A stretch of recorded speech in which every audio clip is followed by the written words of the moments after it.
સુરત શહેરના Goladara police station વિસ્તારમાં ગેરકાયદેસર મંડળી રચી એકસંપ કરી પ્રાણઘાતક હથિયારો સાથે ફરિયાદી તથા સાહેદો ઉપર હુમલો કરીને નાસી ગયેલા આરોપીઓને ગણતરીના દિવસોમાં પકડી પાડતી સુરત શહેરની ગોળાદરા પોલીસ. સુરત શહેરમાં તારીખ 13/7/2026 રોજ 8:30 વાગ્યાના અરસામાં જગન્નાથ સ્વામી નારાયણ તિવારી, ઉંમર 20, ધંધો પાર્સલની મજૂરી, રહેવાસી શિવસાગર સોસાયટી સર્વોત્તમ ટોટલ પાસે કડોદરા અને મૂળ વતન ઉત્તર પ્રદેશે રિક્ષા ચાલકો અને બોલેરો પિકઅપ ગાડીના ચાલકે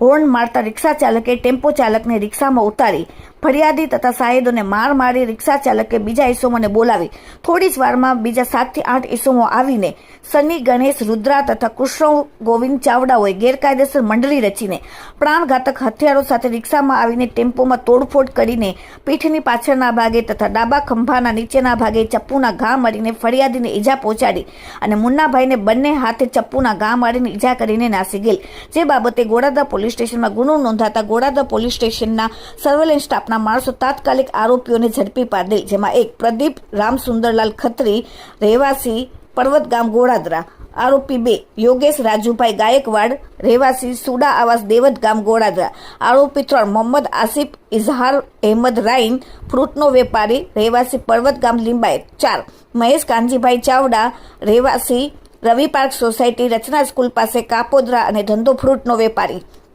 5 હરીશ બ્રાહ્મરે,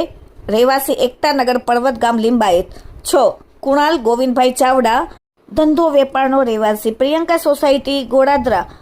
7 સની ગણેશભાઈ ઉરુકાડા, ધંધો નોકરીનો, રહેવાસી એકતાનગર પર્વત ગામ લિંબાયત અને એક કાયદાના સંઘર્ષમાં આવેલ બાળ કિશોરને પકડી પાડવામાં આવેલ છે. પકડાયેલ આરોપીઓને પોલીસે ઝડપીને કાયદેસરની કાર્યવાહી કરી. Bureau report, daily India TV, Surat.